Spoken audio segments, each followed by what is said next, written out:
Hello students, welcome to Lakshya, the initiative of Law Excellence. ఇవాల్టి మన first article వచ్చేసి తెలంగాణలోని ఓట్ ఆన్ అకౌంట్ బడ్జెట్ గురించి.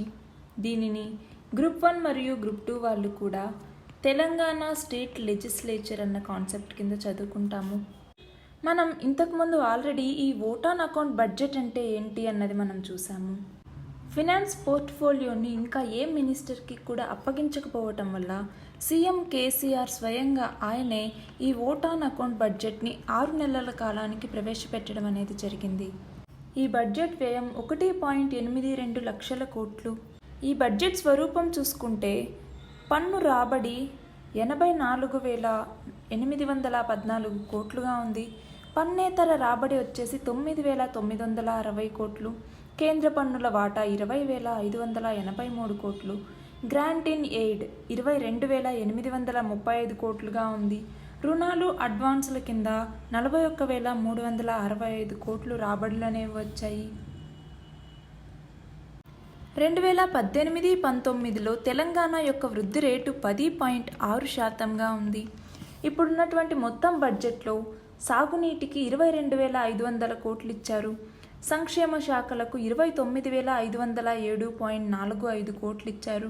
అందులో షెడ్యూల్డ్ కులాలకి 14,000, షెడ్యూల్డ్ తెగలకు 8,970, వెనుకబడిన తరగతుల వాళ్ళకి 4,528 కోట్లు, అల్పసంఖ్యాక వర్గాలకు 2,003 కోట్లు ఇవ్వటం అనేది జరిగింది. అలాగే ఎన్నికల్లో హామీలకు సంబంధించి ప్రధాన కేటాయింపులు చేశారు. అందులో ఆసరా పింఛన్లు వచ్చేసి 12,000 కోట్లు, 12,067 కోట్లను ఇవ్వడం జరిగింది. అలాగే నిరుద్యోగ భృతి కింద 1,810 కోట్లను కేటాయించారు. వ్యవసాయ రుణాల మాఫీ, ఈ రుణమాఫీ కింద 6,000 కోట్లు అనేది ఇచ్చారు. రైతు బంధు పథకం కింద 12,000 కోట్లు అనేది కేటాయించడం జరిగింది. 1.42 కోట్ల ఎకరాలకు సాగునీరు అందించాలి అనే లక్ష్యంగా ముందుకెళ్తున్న ప్రభుత్వం ఈ ఏడాది 22,500 కోట్లు సాగునీటికి ఇచ్చింది. 2014 నుంచి 2019 వరకు 16,124 కోట్ల వ్యవసాయ రుణాల్ని మాఫీ చేసింది.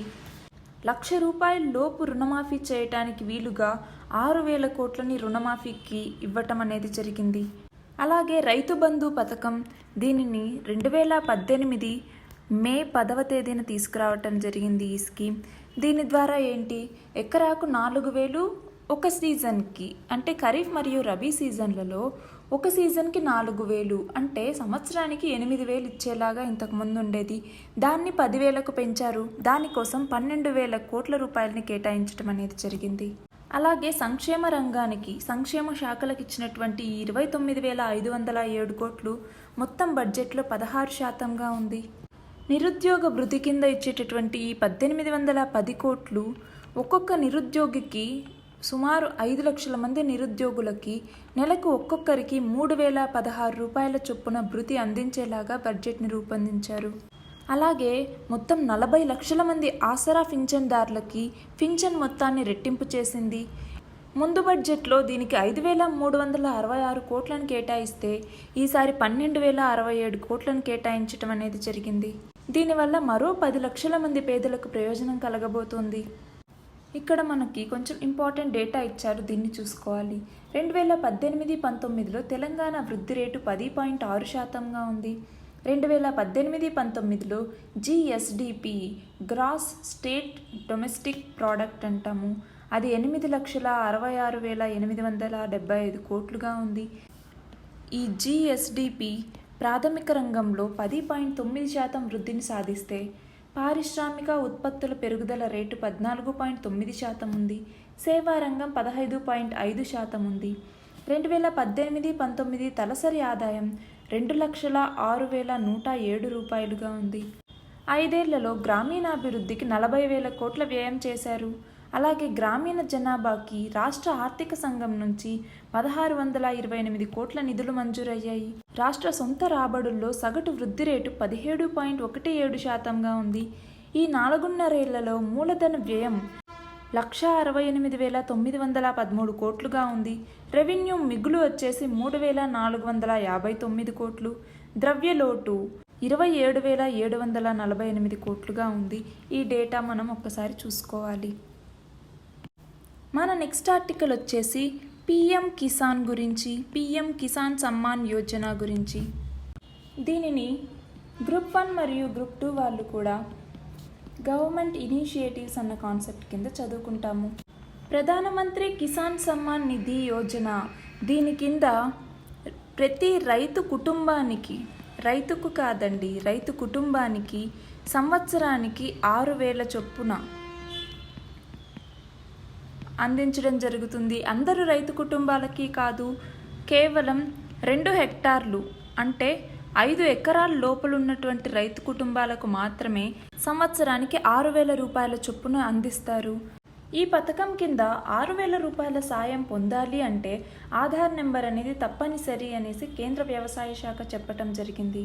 ఒకవేళ ఆధార్ కార్డు లేకపోతే తక్షణం ఆధార్ కార్డు కోసం దరఖాస్తు చేసుకోవాలి అని చెప్పేసి సూచించింది. ఆ ఆధార్ నెంబర్ వచ్చేంత వరకు ఆధార్ ఎన్రోల్మెంట్ ఐడి స్లిప్ అయినా ఉండాలి, లేకపోతే బ్యాంక్ బుక్ కానీ, పోస్ట్ ఆఫీస్ పాస్ పుస్తకం కానీ, ఓటర్ ఐడి, పాన్ కార్డ్ లేదా పాస్పోర్ట్, లేదా 1988లోని మోటార్ వాహనాల చట్టం కింద జారీ చేసినటువంటి డ్రైవింగ్ లైసెన్స్, లేదా రేషన్ కార్డ్, లేదా కిసాన్ ఫోటో పాస్ పుస్తకం, లేదా గెజెటెడ్ అధికారి కానీ, తహసీల్దార్ కానీ అధికారిక పత్రంపై జారీ చేసినటువంటి ఫోటో ధృవీకరణ పత్రాల్లో ఏదో ఒకటి సమర్పించాల్సి ఉంటుంది అనేసి చెప్పటం జరిగింది. ఒకవేళ ఆధార్ కార్డు ఇచ్చిన వాళ్ళు వేలి ముద్రలు సరిగ్గా పనిచేయక ఆధార్ ధృవీకరణ అనేది విఫలమైతే ఐరిస్ ముఖ ధృవీకరణ ఫేస్ అథెంటికేషన్ ఆధారంగా లబ్ధిదారులని ఎంపిక చేయాలి అని చెప్పేసి తెలిసింది. ఒకవేళ అవి కూడా పనిచేయకపోతే ఓటీపీ ఆధారంగా లేదా ఆధార్ కార్డుపై ఉన్న క్యూఆర్ కోడ్ని స్కాన్ చేసి లబ్ధిదారుని ధృవీకరించుకోవాలి అని చెప్పేసి చెప్పింది.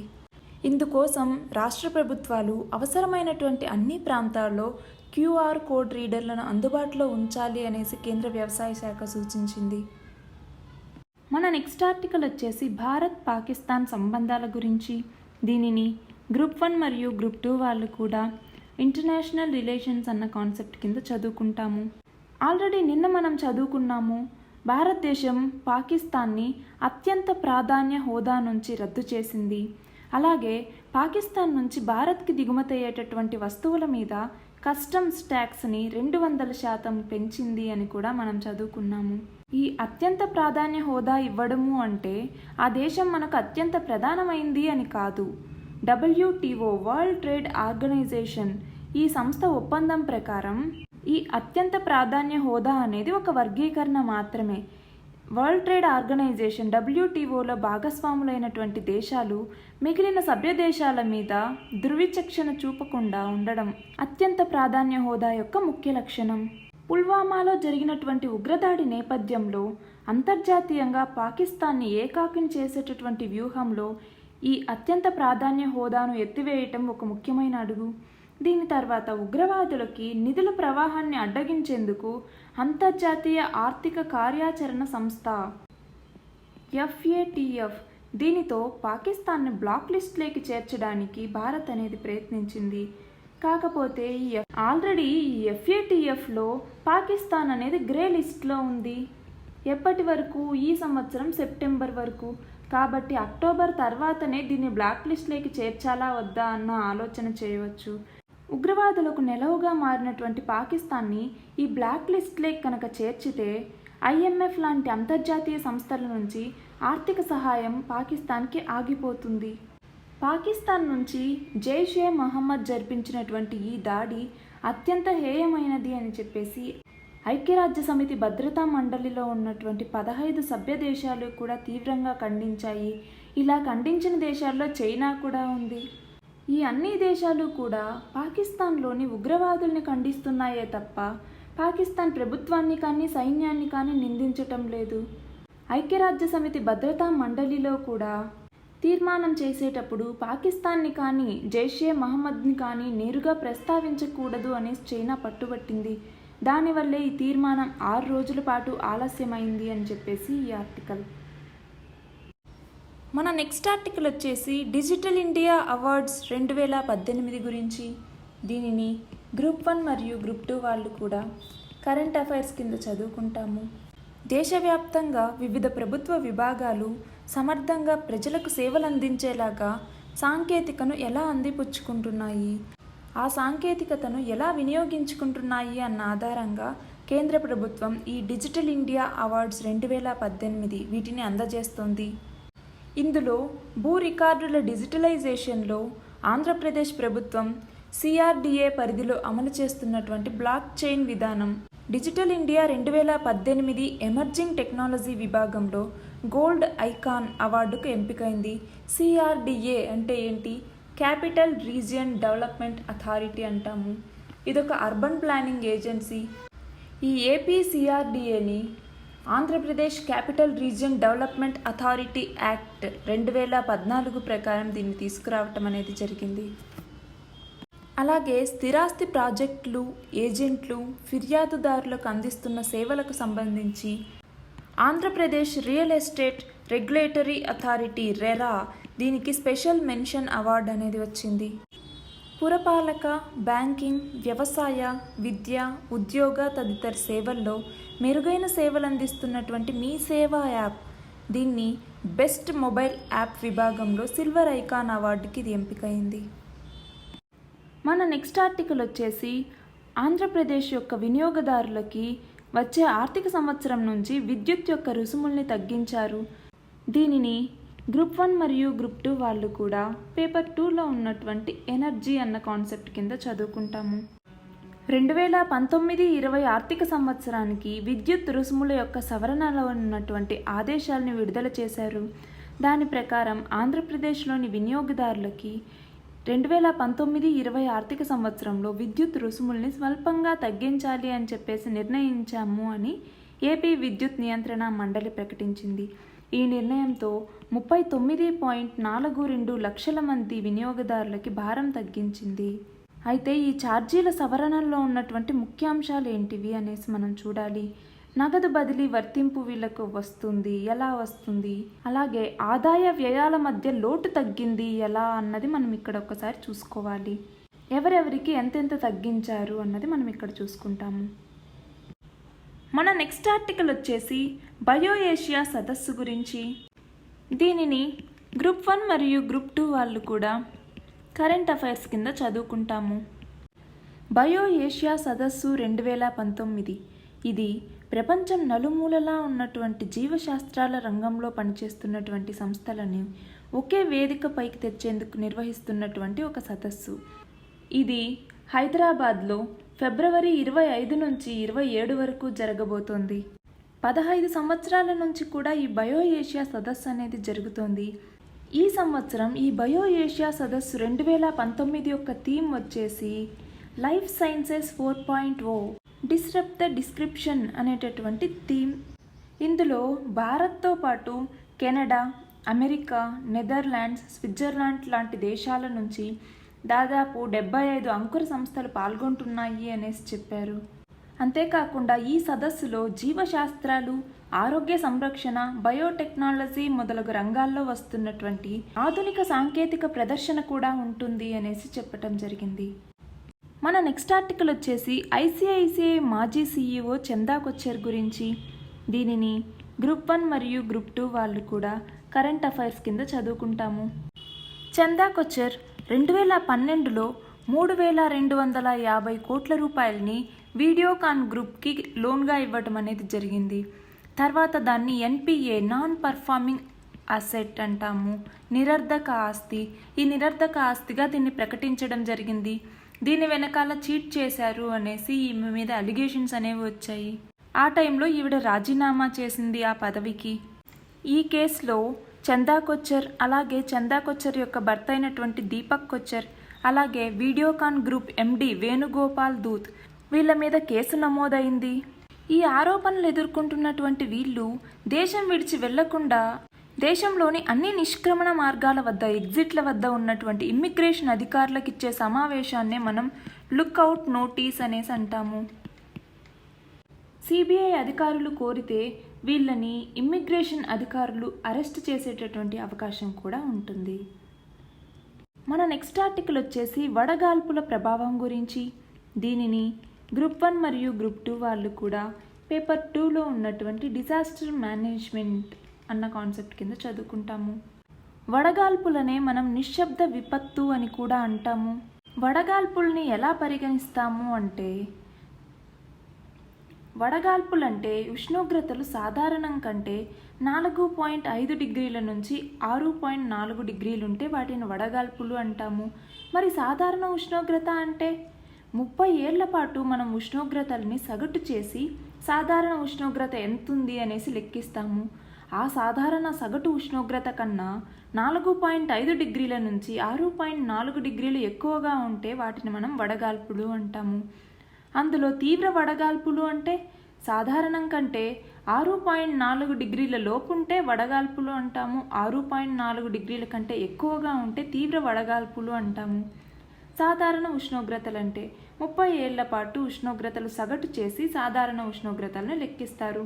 ఈ వడగాల్పుల ప్రభావం మార్చి, ఏప్రిల్, మే నెలల్లో కనపడుతుంది. ఈ వడగాల్పుల కారణంగా 5 ఏళ్లలో 2790 మంది చనిపోయారు అని చెప్పేసి విపత్తు నిర్వహణ శాఖ గణాంకాలు చెప్తున్నాయి. రాష్ట్రంలోనే అత్యధికంగా కృష్ణా జిల్లాలో సగానికి పైగా 54% మండలాల్లో వడగాల్పుల ప్రభావం అనేది ఉంది. ప్రకాశంలో 44.6%గా ఉంది. గుంటూరులో 35%గా ఉంది. ఈ వడగాల్పుల ఎఫెక్ట్ అనేది పడకుండా వాతావరణ మార్పుల మీద ముందస్తు హెచ్చరికలు ఇవ్వటం, చరవాణుల ద్వారా సందేశాలని SMS పంపడం ద్వారా ప్రజల్లో అవగాహన పెంచడం, ఇలాంటివన్నీ చేయాలి. గత 9 ఏళ్లలో రాష్ట్ర వ్యాప్తంగా 8 మండలాల్లో 7 ఏళ్ల పాటు వడగాలుల ప్రభావం అధికంగా ఉంది. ఈ 8 మండలాల్లో 6 మండలాలు కడప జిల్లాలోనే ఉన్నాయి. ఇలా వడగాల్పుల వల్ల వచ్చే మరణాలని తగ్గించడానికి ముందస్తు రక్షణ చర్యలు తీసుకోవాలి. అలాగే ఇక్కడ మనం చూసుకుంటే రాష్ట్రంలో ఆంధ్రప్రదేశ్లో గత 3 ఏళ్లలో గరిష్ట ఉష్ణోగ్రతలు నమోదైనటువంటి మండలాలు ఏమిటి? 2016లో ప్రకాశం జిల్లాలో గరిష్ట ఉష్ణోగ్రతలు నమోదైతే 2017లో ప్రకాశంలోనే, 2018లో నెల్లూరులో గరిష్ట ఉష్ణోగ్రతలు అనేది నమోదయ్యాయి. మన నెక్స్ట్ ఆర్టికల్ వచ్చేసి హిందుస్థాన్ ఏరోనాటిక్స్ లిమిటెడ్ తయారు చేసినటువంటి ధృవ హెలికాప్టర్ గురించి. దీనిని గ్రూప్ 1 మరియు గ్రూప్ 2 వాళ్ళు కూడా సైన్స్ అండ్ టెక్నాలజీలో ఉన్నటువంటి డిఫెన్స్ అన్న కాన్సెప్ట్ కింద చదువుకుంటాము. ఈ ధృవ అనేది ఒక అడ్వాన్స్డ్ లైట్ హెలికాప్టర్.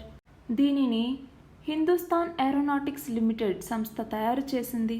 ఈ ధృవాన్ని డెవలప్ చేయాలి అని చెప్పేసి 1984 నవంబర్లోనే ప్రకటించినా కూడా దీని మొదటి హెలికాప్టర్ తయారై వాడకంలోకి 1992లో వచ్చింది. ఇది పూర్తి స్వదేశీ పరిజ్ఞానంతో తయారైంది.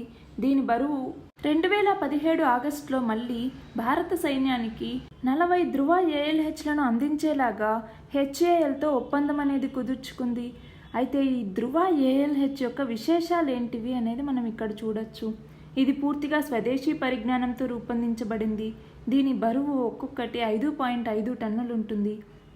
దీని యొక్క ప్రత్యేకత ఏంటి అంటే ఇందులో 2 శక్తివంతమైన యంత్రాలతో యుద్ధ విమానం మాదిరిగానే ఇది పనిచేస్తుంది. అత్యంత వేగంతో ఏరియా ఆపరేషన్లను ఇవి చేపడతాయి. టేకాఫ్ నుంచి ల్యాండింగ్ వరకు సాధారణ యుద్ధ విమానాలతో పోలిస్తే ఇవి చాలా భిన్నంగా ఉంటాయి. మన నెక్స్ట్ ఆర్టికల్ వచ్చేసి ఆయుష్మాన్ భారత్ గురించి. దీనిని గ్రూప్ 1 మరియు గ్రూప్ 2 వాళ్ళు కూడా గవర్నమెంట్ ఇనిషియేటివ్స్ కింద అలాగే హెల్త్ అన్న కాన్సెప్ట్ కింద కూడా చదువుకుంటాము. ఆయుష్మాన్ భారత్ యోజన, దీనినే ప్రధానమంత్రి జన్ ఆరోగ్య యోజన అంటాము. నేషనల్ హెల్త్ ప్రొటెక్షన్ స్కీమ్ అంటాము. మోడీ కేర్ అని కూడా అంటాము. ఇది 2018లో లాంచ్ చేయటం జరిగింది, సెప్టెంబర్ 23వ తేదీన. ఇది ఒక అంబ్రెల్లా ప్రోగ్రామ్ అన్నమాట. అంటే దీని కింద ఇంకొక 2 ప్రోగ్రామ్స్ కూడా ఉన్నాయి. అవి ఏంటి? హెల్త్ అండ్ వెల్నెస్ సెంటర్స్ అనేసి, అలాగే నేషనల్ హెల్త్ ప్రొటెక్షన్ స్కీమ్. ఈ NHPS ఇంకా హెల్త్ అండ్ వెల్నెస్ సెంటర్స్ని ఈ రెండింటికి ఒక అంబ్రెల్లా లాగా ఈ ఆయుష్మాన్ భారత్ యోజన అనేది పనిచేస్తుంది. ఈ నేషనల్ హెల్త్ ప్రొటెక్షన్ స్కీమ్ ఇందులో భాగంగా 10 కోట్ల పేద కుటుంబాలకి, అంటే దాదాపుగా 50 కోట్ల మందికి 5 లక్షల రూపాయల హెల్త్ కవరేజ్ అనేది అందిస్తుంది. అలాగే 1.5 లక్షల హెల్త్ అండ్ వెల్నెస్ సెంటర్లను ఏర్పాటు చేయడం కోసం 1200 కోట్లను దీనికి కేటాయించటం అనేది జరిగింది. ఈ హెల్త్ అండ్ వెల్నెస్ సెంటర్లలో ప్రెగ్నెన్సీ కేర్ సర్వీసెస్ని, అలాగే మెటర్నల్ హెల్త్ సర్వీసెస్ని అందిస్తారు. అలాగే dental care, child care, communicable diseases, non communicable diseases, mental illness, వీటన్నింటికి సంబంధించి హెల్త్ అండ్ వెల్నెస్ సెంటర్లో మనకు కేర్ ఇవ్వటం జరుగుతుంది. ఈ ఆయుష్మాన్ భారత్ యొక్క అమలులో ఆంధ్రప్రదేశ్ అనేది ప్రథమ స్థానంలో నిలిచింది. దేశవ్యాప్తంగా ఈ పథకంలో హెల్త్ అండ్ వెల్నెస్ సెంటర్లను ఇప్పటి వరకు 10,252 ఏర్పాటు చేశారు. ఎన్ని ఏర్పాటు చేయాలనుకున్నారు? 150,000 ఏర్పాటు చేయాలనుకుంటే ఇప్పటి వరకు 10,252 హెల్త్ అండ్ వెల్నెస్ సెంటర్స్, ఆరోగ్య సంరక్షణ కేంద్రాలను ఏర్పాటు చేశారు. ఇందులో 1,361 కేంద్రాలను ఏర్పాటు చేసి ఏపీ మొదటి స్థానంలో ఉంటే 1,318 ఏర్పాటు చేసి తమిళనాడు రెండవ స్థానంలో ఉంది. ఉత్తరప్రదేశ్లో 912 ఆరోగ్య సంరక్షణ కేంద్రాలు ఉన్నాయి. కర్ణాటకలో 700, కేరళలో 678 ఉన్నాయి. దేశవ్యాప్తంగా ఇప్పటి వరకు ఈ హెల్త్ అండ్ వెల్నెస్ సెంటర్స్లో ఆరోగ్య సంరక్షణ కేంద్రాల్లో 1,33,84,332 మంది వైద్య సేవలు పొందారు అని చెప్పేసి కేంద్ర ఆరోగ్య కుటుంబ సంక్షేమ శాఖ తెలపడం అనేది జరిగింది. మన నెక్స్ట్ ఆర్టికల్ వచ్చేసి భారత్ మరియు పాకిస్తాన్ రిలేషన్స్ గురించి. దీనిని గ్రూప్ 1 మరియు గ్రూప్ 2 వాళ్ళు కూడా ఇంటర్నేషనల్ రిలేషన్స్ అన్న కాన్సెప్ట్ కింద చదువుకుంటాము. 1960 సెప్టెంబర్ 9వ తేదీన భారత్ మరియు పాకిస్తాన్ల సరిహద్దుల మధ్య ప్రవహిస్తున్నటువంటి సింధు నది, దానికున్న 5 ఉపనదుల జలాల్ని పంచుకోవటానికి ఒక ఒప్పందం అనేది జరిగింది. ఇది వరల్డ్ బ్యాంక్ దీనికి మధ్యవర్తిగా పనిచేసింది. అప్పటి భారత ప్రధాని అయినటువంటి జవహర్లాల్ నెహ్రూ, పాకిస్తాన్ అధ్యక్షుడు అయినటువంటి యాకూబ్ ఖాన్ ఈ ఒప్పంద పత్రాల మీద సంతకాలు చేశారు. ఈ సింధు జలాల ఒప్పందంలో భాగంగా ఇది జమ్మూ కాశ్మీర్ అనుకుంటే మనము ఇక్కడ నుంచి ఇండస్ నది అనేది వెళ్తోంది. దీనికి జీలం నది వచ్చేసి చీనాబ్ నదిలో కలుస్తుంది. ఇది ఇండస్, జీలం, ఇది చీనాబ్ నది వచ్చేసి చీనాబ్గా ప్రవహిస్తుంది. తర్వాత రావి నది వచ్చేసి చీనాబ్లో కలుస్తుంది. దాని తర్వాత బియాస్ అనేది ఇక్కడ నుంచి ఇలా వచ్చి సట్లజ్ నదిలో కలుస్తుంది. దీని తర్వాత ఇదంతా సట్లజ్గా వెళ్తుంది. తర్వాత ఈ ఇండస్ నదిలో సట్లజ్ నది కలిసిపోయి ఇదంతా ఇండస్ నదిగా ప్రవహించటం అనేది జరుగుతుంది. ఇందులో సట్లజ్, బియాస్, రావి ఈ 3 నదులని భారత్కి కేటాయించారు. అలాగే జీలం, చీనాబ్, సింధు ఈ 3 నదులని పాకిస్తాన్కి కేటాయించటం అనేది జరిగింది. ఈ నదులన్నీ కూడా భారత భూభాగం మీద నుంచే పాకిస్తాన్లోకి ప్రవేశిస్తున్నాయి. కానీ ఈ నదీ జలాల్లో రావి, బియాస్, సట్లెజ్ ద్వారా కేవలం 20% నదీ జలాలు వస్తుంటే ఇండస్, జీలం, చీనాబ్ ద్వారా దాదాపు 80% నదీ జలాలు పాకిస్తాన్కి వెళ్తున్నాయి. అంటే ఏటా 5,900 ట్రిలియన్ మీటర్ల క్యూబిక్ అడుగుల నీటిని పాకిస్తాన్కి భారత్ త్యాగం చేస్తోంది. వీటి మీద భారత్లో విద్యుత్ ప్రాజెక్టులు నిర్మించాలన్నా, ఈ నదుల మీద డ్యాములు కట్టాలన్నా కూడా పాకిస్తాన్ అంగీకారం అనేది అవసరం. ఈ సింధు, జీలం, చీనాబ్ ఈ 3 జలాల మీదనే పాకిస్తాన్ ఆర్థికంగా ఆధారపడి ఉంది. ఈ నదీ జలాల వల్లనే పంజాబ్ మరియు సింధ్ ప్రాంతాల్లో వ్యవసాయం అనేది చేయగలుగుతోంది. ఇక్కడ జరిగే వ్యవసాయ సాగు మన రాజస్థాన్, గుజరాత్, మధ్యప్రదేశ్, తెలంగాణ ఈ 4 రాష్ట్రాల మొత్తం విస్తీర్ణంతో ఇది సమానం. ఇక్కడ మనం ఈ నది లేదా ఉపనది, సింధు నది, దాని యొక్క ఉపనదులు అవి ఎన్ని కిలోమీటర్లు వెళ్తున్నాయి, దాని పరివాహక ప్రాంతం ఎంత, వార్షిక ప్రవాహం ఎంత అన్నది ఇక్కడ ఇచ్చారు. అలాగే ఈ జీలం నది ప్రారంభమవుతున్న చోట 439 అడుగుల పొడవున డ్యామ్ నిర్మించాలి అనేసి భారత్ ఇంతకుముందు ప్రయత్నించింది. కానీ దీనికి పాకిస్తాన్ అభ్యంతరం చెప్పడంతో ఇది ఆగిపోయింది. ఈ జీలం నది మీద ఉన్నటువంటి ఉలార్ లేక్ ఈ సరస్సు మన దేశంలోనే అత్యంత స్వచ్ఛమైనటువంటి సరస్సు. ఒకవేళ ఇక్కడ నిర్మించాలి అనుకున్న డ్యామ్ కనుక నిర్మించగలిగితే అనంతనాగ్ నుంచి శ్రీనగర్, బారాముల్లాలకి 20 కిలోమీటర్ల పొడవున 365 రోజులు కూడా పడవలు నడపవచ్చు. అలాగే మనం ఈ ప్రాజెక్ట్ కనుక నిర్మిస్తే పాకిస్తాన్ నిర్మిస్తున్నటువంటి 3 కాలువల ప్రాజెక్ట్ అనేది ఆగిపోతుంది. ఒకవేళ మనం ఉద్దేశపూర్వకంగా జీలం నీటిని ఒక్కసారిగా వదిలేస్తే పాక్ ఆక్రమిత కాశ్మీరు అలాగే పాకిస్తాన్ని వరదలనేవి ముంచెత్తుతాయి. అలాగే ఇరు దేశాల్లో సాగవుతున్నటువంటి భూమి విస్తీర్ణం 3 కోట్ల ఎకరాలు ఉంటుంది. 4.7 కోట్ల మంది ఈ నీటిపైన ఆధారపడిన ప్రజలున్నారు ఇరు దేశాల్లో. మనం గనక ఇక్కడ మన వాటాను పూర్తిగా వాడుకుంటే పంజాబ్ సింధ్ ప్రాంతాల్లో కరువు వస్తుంది. అలా కాకుండా మనం ఒక్కసారిగా నీటిని వదిలేస్తే పాక్ ఆక్రమిత కాశ్మీరు అలాగే పాకిస్తాన్లో కూడా వరదలు ముంచెత్తుతాయి. అంటే ఈ ప్రాంతాల్లో పాకిస్తాన్ ప్రజలు పంటలు వేయాలో వద్దో అన్నది కూడా భారత్ చేతుల్లోనే ఉంది అన్నది ఈ ఆర్టికల్. మన నెక్స్ట్ ఆర్టికల్ వచ్చేసి తెలంగాణలోని ఓట్ ఆన్ అకౌంట్ బడ్జెట్ గురించి. దీనిని గ్రూప్ 1 మరియు గ్రూప్ 2 వాళ్ళు కూడా స్టేట్ లెజిస్లేచర్ అన్న కాన్సెప్ట్ కింద చదువుకుంటాము. ఓట్ ఆన్ అకౌంట్ బడ్జెట్లో 2019-20 సంవత్సరానికి సంబంధించి అటవీ శాఖకి 342.47 కోట్లను కేటాయించింది. తెలంగాణ రాష్ట్ర భౌగోళిక విస్తీర్ణం 1.12 లక్షల చదరపు కిలోమీటర్లు ఉంటే అటవీ ప్రాంతం 26.90 వేల చదరపు కిలోమీటర్లు ఉంది. అంటే రాష్ట్ర భౌగోళిక విస్తీర్ణంలో అటవీ ప్రాంతం 25%గా ఉంది. గత సంవత్సరం అటవీ శాఖకి 330 కోట్లు కేటాయించారు. ఈసారి దానికి 12 కోట్లు ఎక్కువ చేసి 342 కోట్లను కేటాయించారు. అటవీ శాఖ 549 కోట్లు కావాలి అనేసి అడిగింది. అయితే అటవీ శాఖ లెక్కల్లో తెలంగాణ భూభాగంలో పచ్చదనం వాటా 24% ఉంది అనేసి చెప్తున్నా కూడా క్షేత్రస్థాయిలో ఇది 12% వరకే ఉంటుంది. ఇక్కడ గత 5 ఏళ్లలో అటవీ శాఖకు ఇచ్చినటువంటి కేటాయింపులు, విడుదల చేసిన ఖర్చు, కేటాయింపుల్లో చేసినటువంటి ఖర్చు శాతాన్ని ఇక్కడ ఇవ్వడం అనేది జరిగింది.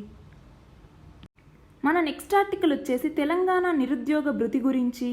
దీనిని గ్రూప్ 1 మరియు గ్రూప్ 2 వాళ్ళు కూడా తెలంగాణ స్టేట్ లెజిస్లేచర్ అన్న కాన్సెప్ట్ కింద చదువుకుంటాము. ఎన్నికల సమయంలో మేనిఫెస్టోలో ఇచ్చినటువంటి హామీ ప్రకారం నిరుద్యోగ భృతికి 1810 కోట్లను కేటాయించటం అనేది జరిగింది. అయితే తెలంగాణ రాష్ట్రంలో నిరుద్యోగుల సంఖ్య మీద ఒక స్పష్టమైనటువంటి గణాంకాలు లేవు. ఒక్కొక్క చోట ఒక్కోలా ఉన్నారు. TSPSC OTR one time registration ప్రకారం 28 లక్షల మంది ఉన్నారు. తెలంగాణ కార్మిక శాఖలో నమోదైన వాళ్ళు 9 లక్షల మంది, ఉపాధి సేవా కేంద్రంలో 1 లక్ష మంది నమోదయ్యారు. ఇలా ఒక్కో చోట ఒక్కో లెక్క అనేది ఉంది.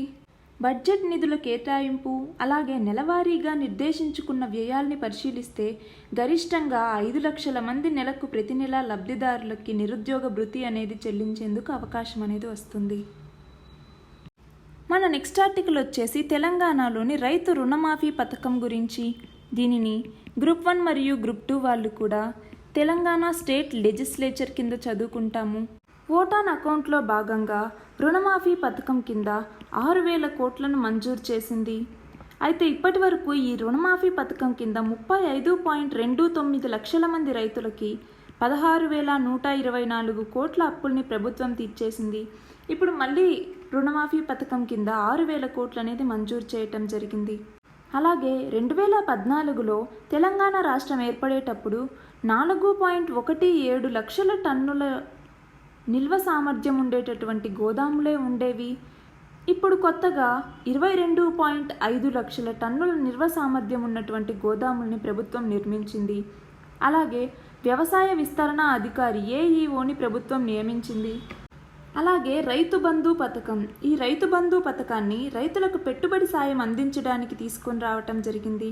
ఇందులో ఏడాదికి 8,000 రూపాయల చొప్పున అందించడం అనేది జరిగింది. దీనికోసం మొత్తం 10,000 కోట్లని ఈ పథకం కింద రైతులకు నేరుగా అందజేసింది.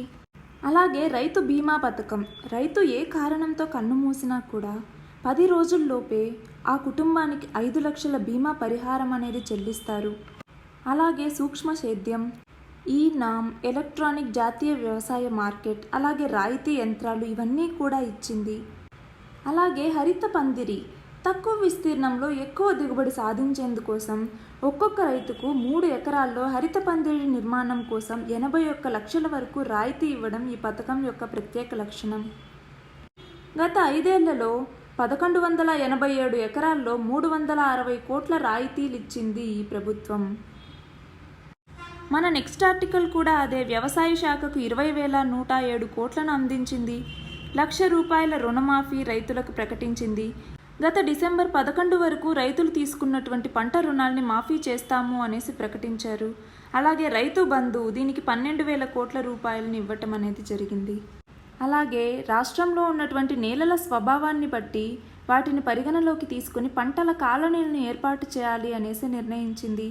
అంటే ప్రజల అవసరాలకు అనుగుణంగా పంటలు పండించేలాగా చేయటమే ఈ పంటల కాలనీ యొక్క ముఖ్య ఉద్దేశం.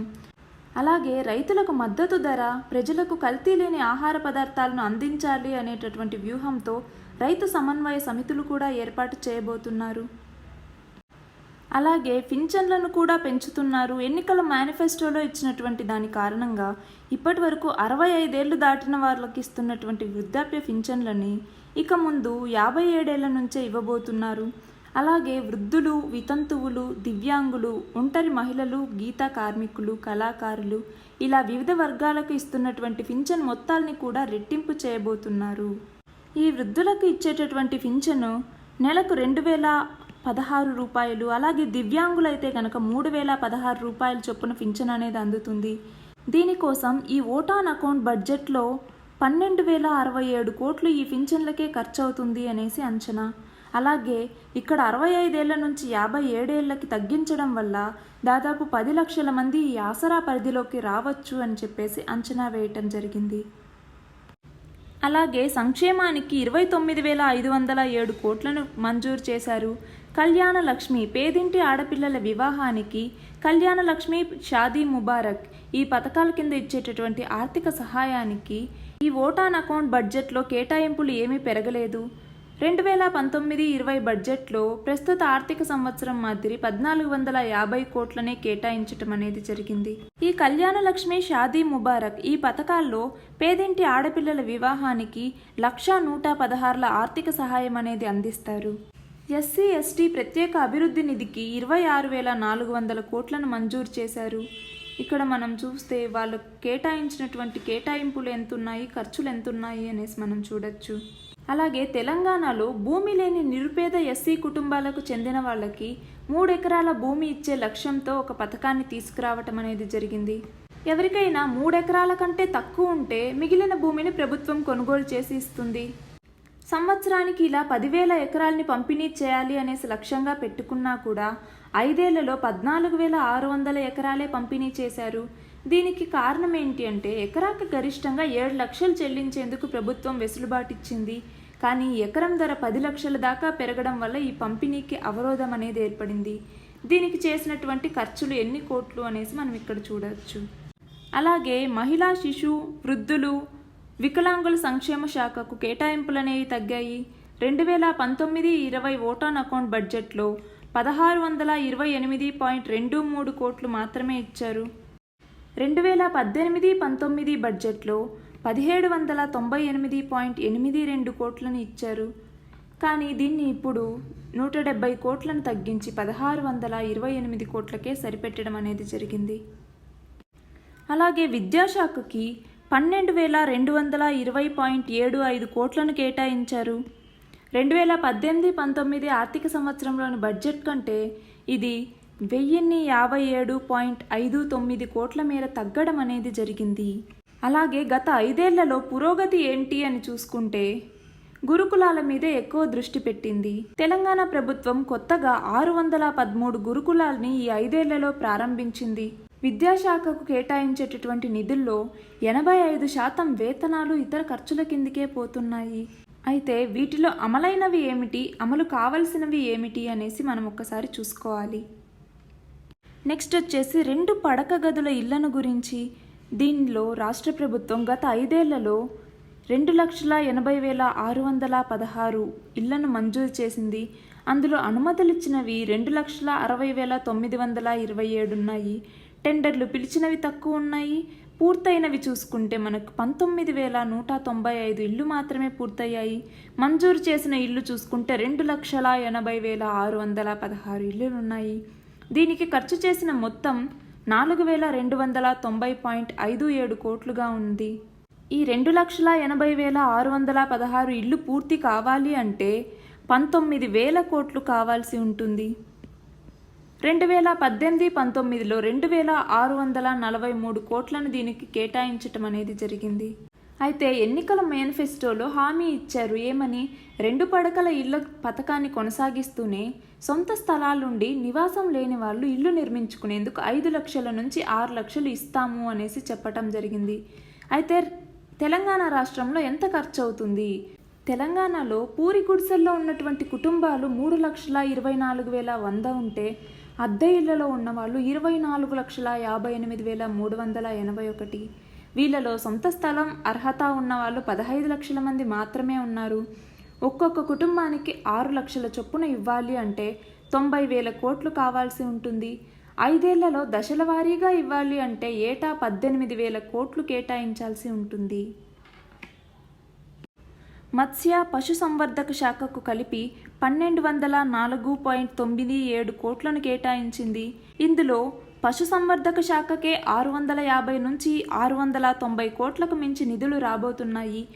మిగిలిన నిధుల్ని మత్స్యశాఖకు కేటాయిస్తారు. గత 5 ఏళ్లలో పశుసంవర్ధక శాఖకు బడ్జెట్ కేటాయింపుల ఖర్చు ఇంకా వివరాలని ఇక్కడ మనం చూడొచ్చు. అలాగే 2017లో వచ్చినటువంటి గొర్రెల పంపిణీ, అందులో భాగంగా 2017-18లో 1,500 కోట్లు, 2018-19లో 1,800 కోట్లు సమకూరింది. 3,58,650 యూనిట్లను అందజేశారు. ఒక్కొక్క యూనిట్లో 21 గొర్రెలు ఉంటాయి. ఇప్పటి వరకు 4,400 కోట్లను ఖర్చు చేశారు. 4 లక్షల మంది గొల్ల కురుమలకు 75% రాయితీ మీద గొర్రెల యూనిట్లను పంపిణీ చేశారు.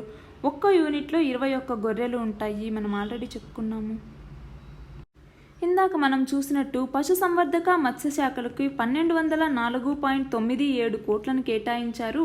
ఇందులో 650 నుంచి 690 కోట్లు పశుసంవర్ధక శాఖకు వెళ్తే మిగిలింది మత్స్యశాఖకు వెళ్తాయి అనేసి మనం చెప్పుకున్నాము. ఇలా 690 కోట్లు పశుసంవర్ధక శాఖకు వెళ్తే 500 కోట్ల చిల్లర మత్స్యశాఖకు అనేది వస్తుంది. అయితే ప్రభుత్వ వాటాగా ఇప్పటి వరకు విడుదలైంది 486.83 కోట్లు. చేసిన ఖర్చు వచ్చేసి 445.65 కోట్లు.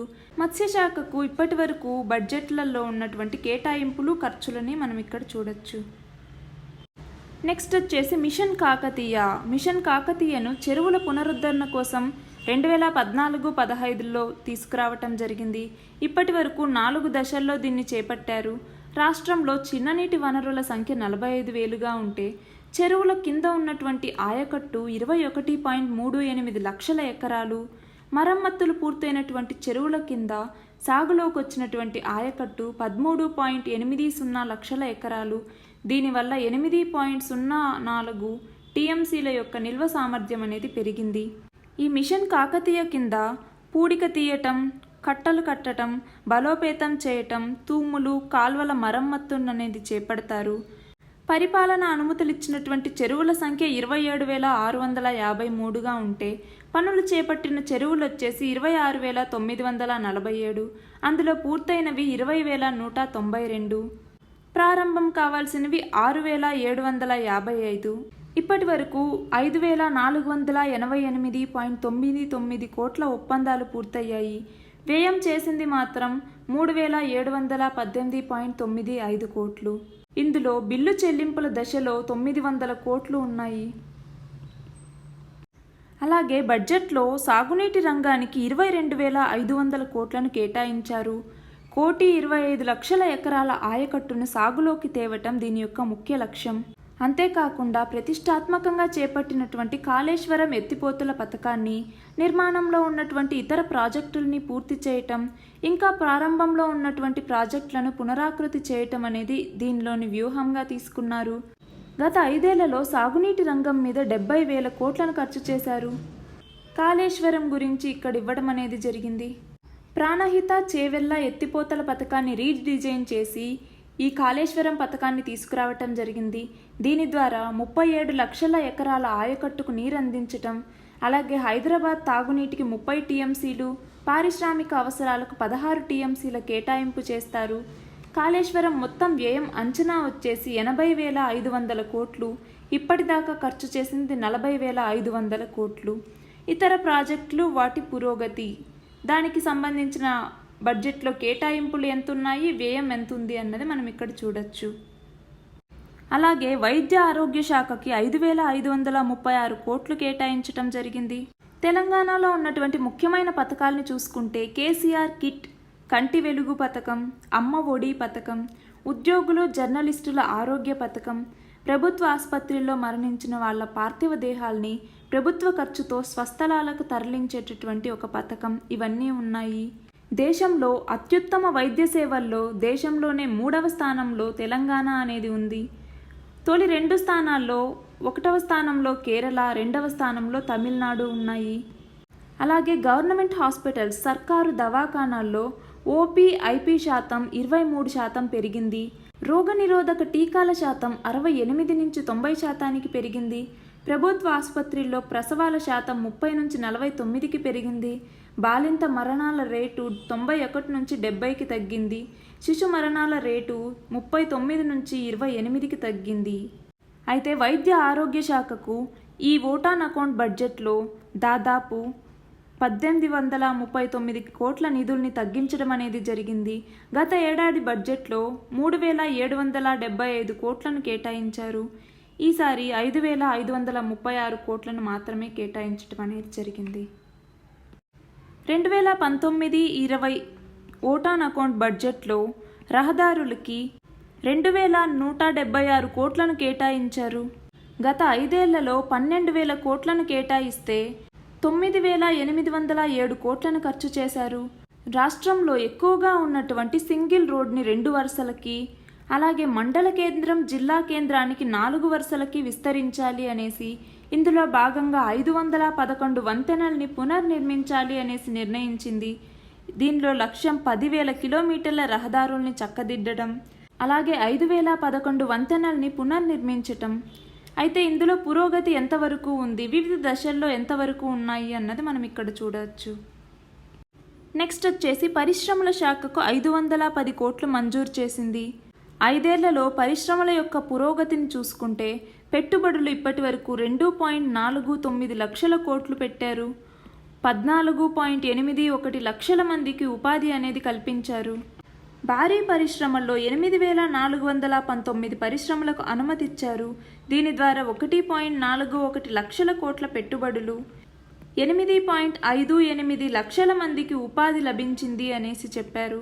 అలాగే చిన్న తరహా పరిశ్రమలు 82,401 ప్రారంభించారు. దీని ద్వారా 1.08 లక్షల కోట్ల పెట్టుబడులు వచ్చాయి. 6.23 లక్షల మందికి ఉపాధి అనేది లభించింది.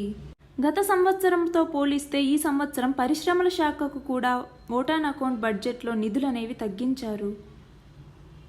అలాగే విద్యుత్ శాఖకి 4,006 కోట్లను కేటాయించటం అనేది జరిగింది. గత బడ్జెట్తో పోలిస్తే 1,643 కోట్లను తగ్గించారు. ఇదొచ్చేసి గత 5 ఏళ్లలో తెలంగాణ విద్యుత్ రంగం సాధించినటువంటి ప్రగతి.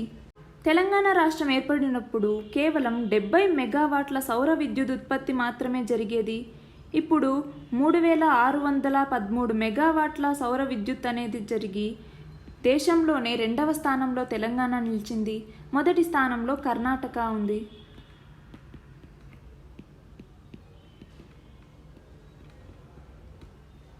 అలాగే కొత్తగూడెంలో 800 మెగావాట్ల థర్మల్ కేంద్రాన్ని కేవలం 42 నెలల్లోనే పూర్తి చేసింది. అలాగే 5 ఏళ్ల క్రితం తెలంగాణ ఏర్పడేటప్పుడు తెలంగాణలో వార్షిక తలసరి విద్యుత్ వినియోగం 1000 యూనిట్లుగా ఉండేది. ఇప్పుడు 1,600 యూనిట్లతో దేశంలోనే అగ్రస్థానంలో ఉంది.